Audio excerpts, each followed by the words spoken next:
So ನಿನ್ನೆ April 25 ನಾ 11:44ಕ್ಕೆ ಊಟ ಮುಗಿಸಿ ಫಾಸ್ಟಿಂಗ್ ಶುರು ಮಾಡಿದ್ದೆ.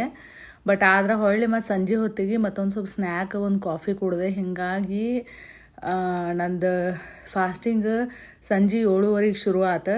ಅದಕ್ಕೆ ಅದರ ಸಂಬಂಧ ನಂದು 20 ತಾಸಿನ ಗೋಲ್ ಇವತ್ತು ಏಪ್ರಿಲ್ 26 3:30ಕ್ಕೆ ಕಂಪ್ಲೀಟ್ ಆಗತ್ತೈತಿ. ಸೊ ನಾನು ಅದಕ್ಕೆ ಇವತ್ತು 11 ಅಥವಾ 11:15 ನಾ ಊಟ ಮಾಡೋಂಗಿಲ್ಲ. ಸೊ ನಾ ವೇಟ್ ಮಾಡ್ತಾನೆ, ಯಾಕಂದ್ರೆ ಇಷ್ಟೆಲ್ಲ ದಿನ ನಾ ಮಾಡ್ಕೊಂಬಂದಿದ್ದೈತಿ ಇದು ಚಾಲೆಂಜ್. ಸೊ 20 ಅವರ್ಸ್ ಆದಮೇಲೆ ನಾ ಊಟ ಮಾಡ್ಬೇಕಂತ ವೇಟ್ ಮಾಡಕತ್ತಾನೆ. ಸೊ ಈಗ ನೋಡ್ರಿ ನಂಗೆ ಟೈಮ್ 3:33 ಆಗೈತೆ. ಸೊ 20 ತಾಸು ಫಾಸ್ಟಿಂಗು ಆಗೈತೆ. ಸೊ ಈಗ ಫಾಸ್ಟಿಂಗ್ ಬ್ರೇಕ್ ಮಾಡಕತ್ತಾನೆ. ಸೊ ಇವತ್ತು ಟೋಟಲ್ ಅವರ್ ಫಾಸ್ಟಿಂಗ್ 20 ತಾಸು ಆಗೈತೆ. ಭಾಳ ಕಷ್ಟ ಐತಿ ಇವತ್ತು.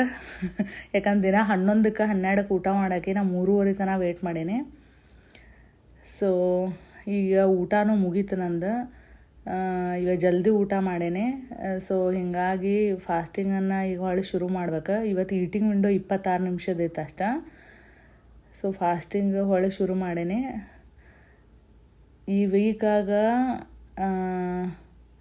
6 ದಿನ ಸಕ್ಸಸ್ಫುಲಿ 20 ತಾಸು ಫಾಸ್ಟಿಂಗ್ ಆಗೈತಿ. ಖರೆ ಅಂದ್ರೆ ಇವತ್ತು ತಪ್ಪತೈತೆ, ಬಟ್ ಭಾರಿ ಗಟ್ಟಿ ಮನಸ್ಸು ಮಾಡಿ 3:30 ತನಕ ವೇಟ್ ಮಾಡಿನ ಆ ಚಾಲೆಂಜ್ ಕಂಪ್ಲೀಟ್ ಮಾಡ್ಬೇಕಂಥೇಳಿ ನಾ ವೇಟ್ ಮಾಡಿದ್ದೆ.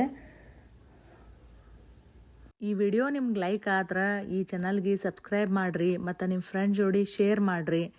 ಜಾಸ್ತಿ ಸಬ್ಸ್ಕ್ರೈಬರ್ ಆದ್ರೆ ನನಗೂ ಹುರುಪು ಬರ್ತೈತಿ ವಿಡಿಯೋ ಹೆಚ್ಚು ಮಾಡೋಕೆ. Thank you.